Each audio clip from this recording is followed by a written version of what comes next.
Hello everyone, welcome back to SirMeerkatGaming, and today I am back playing No Man's Sky, the game that no one likes, but it's been updated once again, and this time it's got vehicles.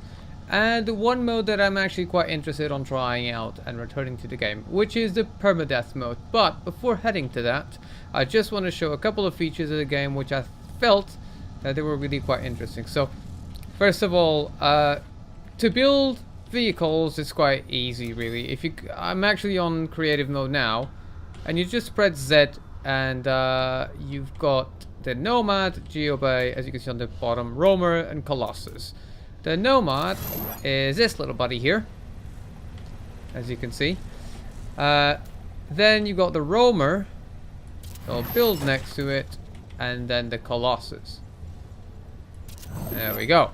Alright, so they're pretty much all exploration vehicles, and the fun part of it is this is actually quite small. First of all, you drive with the mouse, so you just point of where you want to go, and you just drive along. So this is like a 4-wheeled overcraft, something like that. And obviously, the important thing is it's got less storage than any of the others. So actually, you can just, if I click on tab, you can instantly in creative install the signal booster, the mining laser, and the mounted cannon. And the other thing is, if you press X, you can go into photo mode, which I'll show in a minute, and the exocraft signal booster, which you can select and then scan for deposits or scan for resources. If you scan for depots, you'll make a huge scan around the area, and it will show you where the closest depot is, which is actually in front of us, around there. There's an animal shouting in my ears somewhere around here. Oh, it's those things over there. Okay. Can I scan you still? Is it going to show anything? Okay, fine. Anyway, let me just get the other two so you can see the difference. Also, the geobays will also show on the map, regardless of where you are, and you can spawn them from wherever you are as well. This one is an all-terrain vehicle as well. It's actually quite impressively difficult to get stuck anywhere with these cars, which is obviously quite good. I don't know if these are actually, this one's actually faster than the smaller one. I'm not really sure. I haven't tested full speeds, but this one actually can have a acceleration module, which is incredibly boring because it does this. That's all you get from the boost. I'm assuming that there's going to be modules spread around the galaxy that you can find, but I haven't got that far with the creative mode. And the other huge beast over there is probably what you can call a collection bay, because look at the size of this thing. You can install the same modules. Mounted cannon, it also comes with the mining laser in the first place. And yeah, all of them you can just point the mining thing and mine.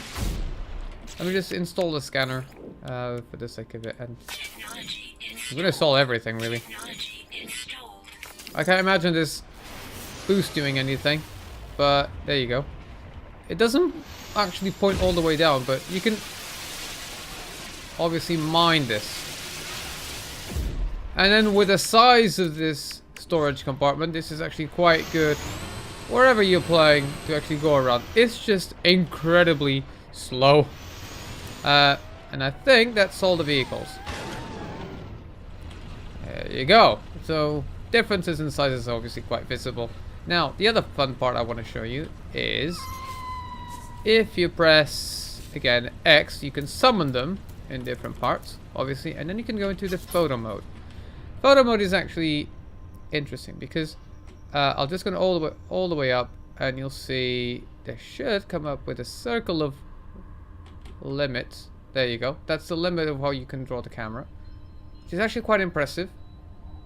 And pretty much, if the game had such nice pictures, the photo mode is actually going to be something really, really nice. And it's got a nice tweak on it. So this is not the most brilliant planet in the world, obviously, but you can press F and move the sun to wherever you want, which despite defying all all the logic of science, it doesn't really matter. And on top of that, like many of the games, I think about Mad Max. Mad Max has also got that option. You can just press space, go on to the time of day, change the time of day. I don't think Mad Max has got this, but anyway, you got fog, density, you can reduce clouds, screen filters, like you need any more filters than the game already has, but the default filter is probably what I'm going to pick here. And then you got field of view, which you can increase as well, have a better view of the planet, depth of field, and the vignette as well, which incredibly useful. You can go up to nearly 200% and just make like a blob of 300%. God knows why. Anyway, on top of all that, you can just press shift, and there you go. You got your nice picture there. Fine. Okay. So that's all the vehicles. They control quite simple, and again, if you are anywhere on the planet, you can just summon them, press F, and there you go. You can get them here, you can summon them next to you, and you're never stuck. So that's, I think, is quite handy. The other thing added, and I'm talking about most practical things, obviously, because generally I think the build has been improved. It's easier now to the performance has been improved. So yeah, there's a lot of things that they've improved. So I quite like it. And obviously, hold on. Yeah, so you got all the new. I think there's a lot more structures as well that you can build, so your base can actually be quite huge. You can build races that I haven't got that far, but do I have to be outside to? Oh god, I can't see anything. I have to be outside to build this. Oh, actually, can I build it upwards? There you go. I think I just built something upwards. It's just a room frame. Okay, fine. I can just build that apparently. So a lot of these things, I haven't gone through them. I was actually more interested in going to the survival mode, because I think that would be really, really nice to see. That's a biodome as well, that you can put plants and stuff.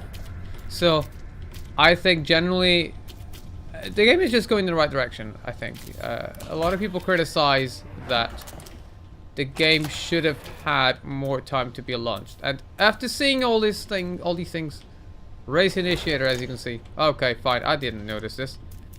So you can start a race here as well. Fine. Okay. I don't know if I need to know how this works, because that wasn't the point. Anyway, I might get back to this. So again, infrastructures, containers, vehicles, all that is still, I think, pretty similar. There are stairs now. Can I actually go up to the upper level? I'm not sure. But it seems like it's trying. So that's possibly something that we can do. The only other thing that I saw, which I would really like to see, is that on the trailer there is a new type of door that you don't need. Hollow door. There you go. So you can just go in and out. There you go. That's the one I wanted. And I think that's quite handy, because it saves you from the hassle of having a door, because, you know, no one likes having doors anywhere, so you can just have a hollow door for reasons. I don't know. But I think it's a nice feature. You just can go through the hollow door. Saves you those precious 0.3 seconds of your life. Which, you know, can be quite interesting. There you go. I can get a ladder. Can I go up? Okay. Oh god. Where am I?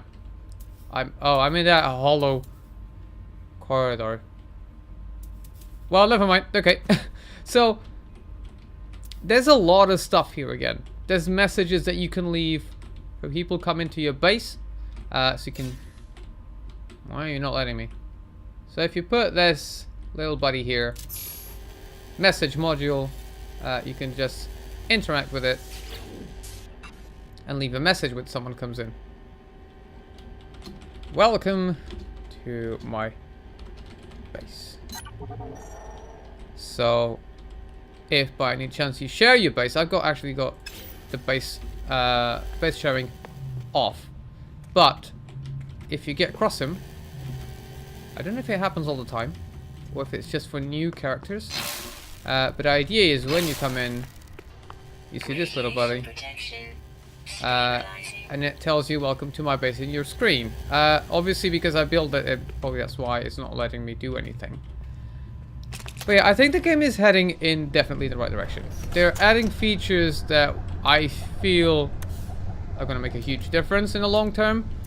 But because of the launch of the game and how it was announced and what the game had at launch, I can understand why people are a bit dubious about what the game can offer. But you know, I'm actually willing to give it a chance, and I'm just putting random stuff outside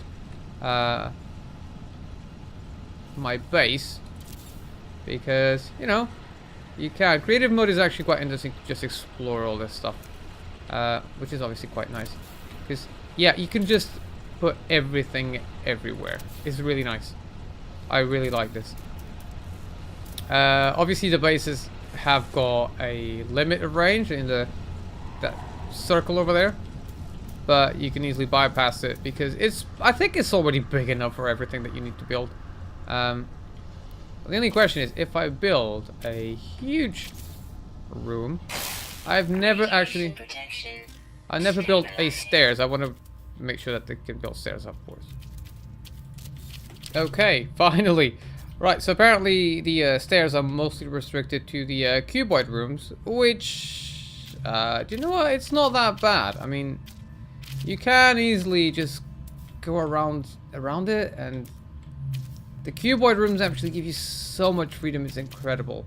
I was just looking at this. Like, you can build a whole room and then kind of split through it walls. Right, so like this, for example. And then all you have to do afterwards is just build like an inner door, like so, if a game lets me, and you can get like a separate room. So if you are into interior design, then I think this will be really, really nice, because it's got so much. And look at all this. You can just build like a whole roof area that you can look outside. So I think the game has sorry, I think the game has improved a lot. Look at this viewing area that I found as well. I just need to build stairs to get there, but Jesus, it looks so nice. There we go. Look at that. So that looks quite nice. It's just very... I know people have been saying, oh no, this looks like Subnautica. Well, you know what? It works. And it is different. It's a base building game like many others that we've seen. I don't really mind if the system of building is similar to Subnautica. I think it works. It's great. The game is heading in the right direction. It's just that, like I think like everybody felt as well, it was launched too soon. So what I'm going to do now, actually, I think I'm going to finish up this episode here, because I think this is just pretty much an update of the game, and then I will start a permadeath with a new update, because I think that will be interesting for my channel. I think I've done that enough times to actually justify doing a permadeath in this game. We'll see how that goes. So thank you very much for watching. These are pretty much the updates that I can find, and I'll see you in the next episode. Bye bye.